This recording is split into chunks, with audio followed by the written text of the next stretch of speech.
O que há de comum entre a cultura egípcia, indiana e japonesa? E por que é que nós nos acostumamos a chamar tudo que não é europeu de orientalismo?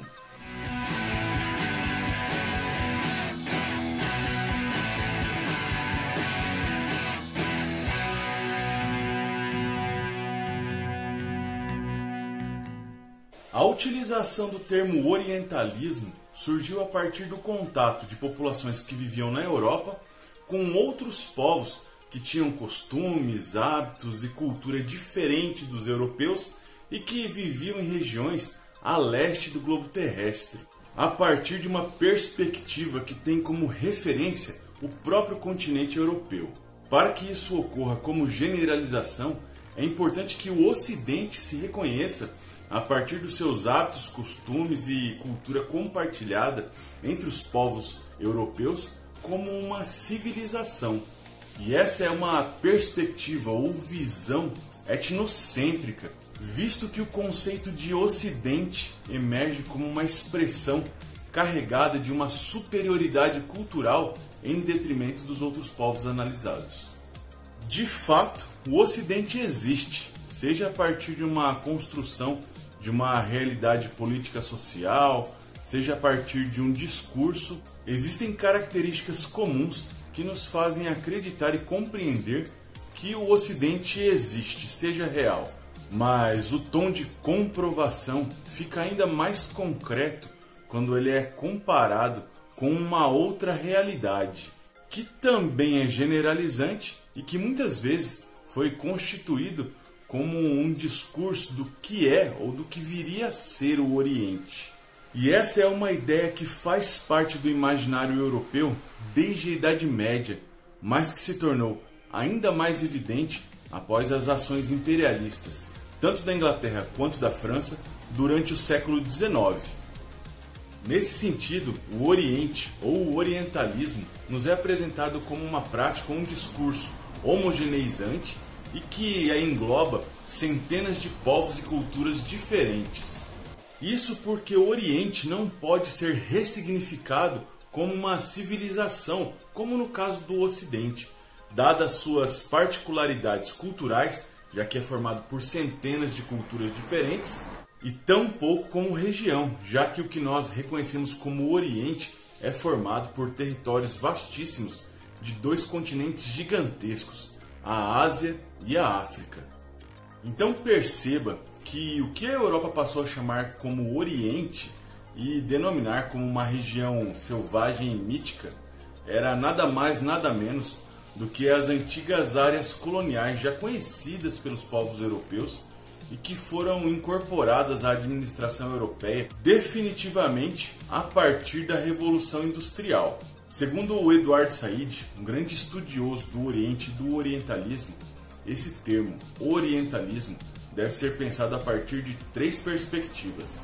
Por uma visão academicista, onde o orientalismo vai ser organizado e estudado a partir da sua cultura por disciplinas específicas. Por uma forma de pensamento, onde ideias e imaginários sobre o Oriente forjaram um conceito sobre tudo o que não é ocidental, ou seja, sobre tudo aquilo que seria o Oriente, sobre uma forma de dominação social, cultural e econômica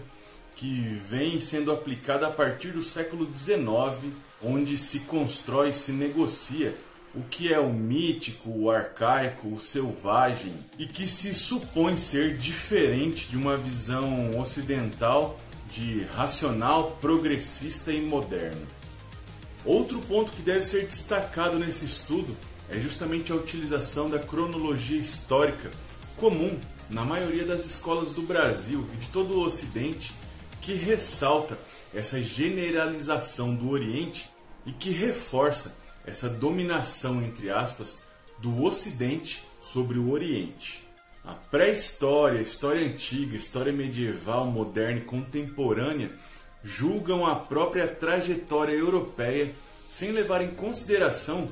tudo o que ocorreu de importante no Oriente ou fora da Europa, se pensarmos também no caso da América. E estendendo nossa visão um pouco mais além, percebemos também que todo o passado não europeu ele é utilizado como suporte, como base para uma visão progressista e social do que vem a ser o ápice da humanidade na própria Europa. Isso fica ainda mais evidente quando culturas milenares não europeias são expostas em museus da Europa como o berço da humanidade e não o contrário, do passado europeu ser apresentado como suporte de desenvolvimento e progresso da humanidade em museus do Egito, do Oriente Médio, da Índia, da China e do Japão.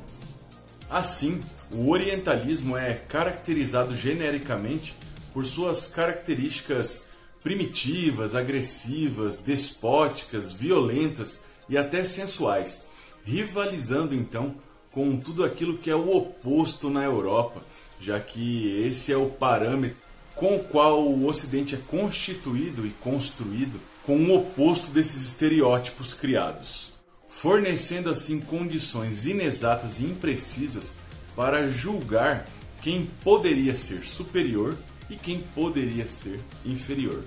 Entre visões míticas de haréns, caravanas, desertos, florestas, animais exóticos, técnicas marciais, religiões politeístas e agora no século XXI, de ações terroristas, o Oriente vai se desmistificando a partir da própria globalização, já que contingentes populacionais do Oriente passaram a viver no Ocidente e apresentar de fato a sua cultura, a sua tradição, o seu modo de vida, de modo que esses hábitos passaram a fazer parte do dia a dia de europeus, americanos, brasileiros, latinos. E o processo de globalização, que num passado foi um elemento fundamental para se criar uma mística em torno do Oriente, hoje ele atua inversamente, favorecendo que a cultura oriental seja absorvida pelos chamados ocidentais e cada vez mais nós possamos compreender a trajetória dessas populações, desfolclorizando aquele conceito arcaico forjado, o que seria o Oriente a partir de uma ótica etnocêntrica. Encerro o vídeo de hoje com essa reflexão para que você possa ter uma visão mais complexa da história, das trajetórias históricas e da construção de paradigmas. E a indicação de leitura do vídeo de hoje vai ser a obra Orientalismo, o Oriente como invenção do Ocidente, lançada em 1978 pelo pesquisador palestino Eduardo Said, que eu já citei anteriormente no vídeo.